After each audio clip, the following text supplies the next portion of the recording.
It's a scarred land, a wounded land, where time seems to have stopped when whole villages were sacrificed.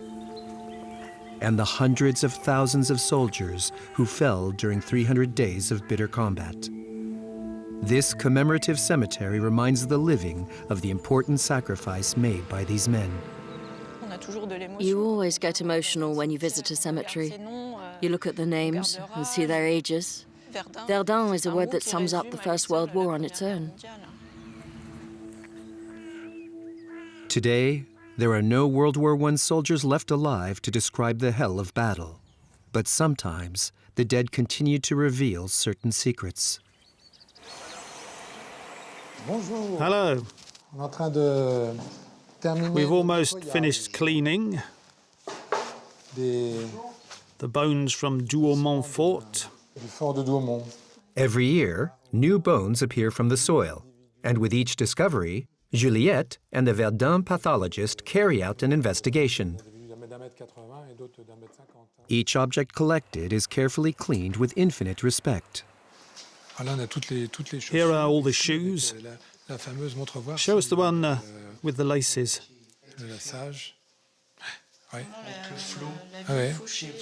He must have conscientiously laced this boot before heading into battle, and it stayed like this because he was killed by machine gun fire.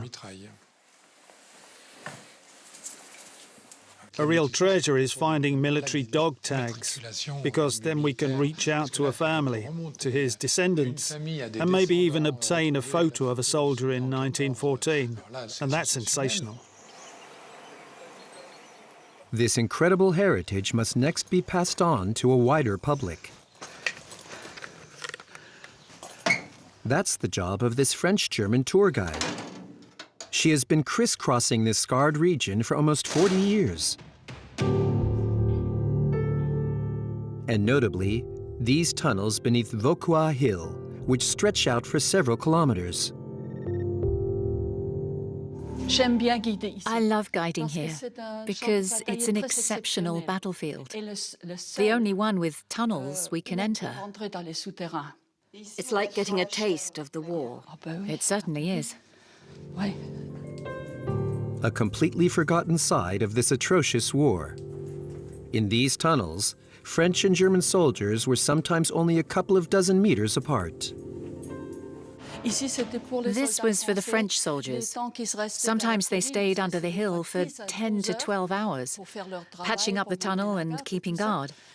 So they had little rooms like this where they could eat and rest a little. An underground nightmare that today's generations find hard to imagine. I try my hardest to describe how the men lived here at the time and say how difficult it would be for us to bear it today. We're so spoiled today. We wouldn't be able to stand it for long. Every day, the guide tells German tourists the story of life in the mud with the haunting noise of incoming shells.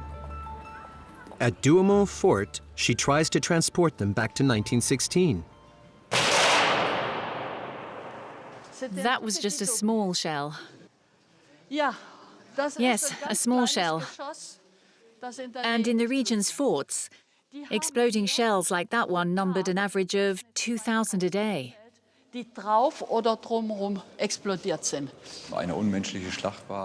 impossible to imagine the deluge of fire and the incredible loss of human life they experienced. I just hope nothing like that ever happens again. Bringing this tragic story to life and making it accessible is another job for Juliette and Bruno, which they carry out in the region's schools. In this class of 9 and 10-year-olds, they present their research, which always starts with the bones of soldiers. When we find bones, we generally discover objects too, like this little penknife. But we also find unexploded munitions, so never touch anything you might come across. To describe the soldiers, the pathologist hasn't brought bones, but objects found close to the bodies. You see this canister? It's like a lunchbox. They kept their food in it. Are these what they use to do up their overcoats? They're like buttons. You have a button to do up your trousers. This is the same. We can see real objects that date from 100 years ago. So it's really interesting, but it's a bit scary as well. Books don't tell you everything, but when people come to talk to us, we learn lots of things. When I was their age, I had my two grandfathers who had known the war. They don't have that, so it's our job to stand in for those who knew it and to pass on their stories. At Verdun, numerous families are still mourning their ancestors because the bodies of about 60,000 soldiers remain undiscovered.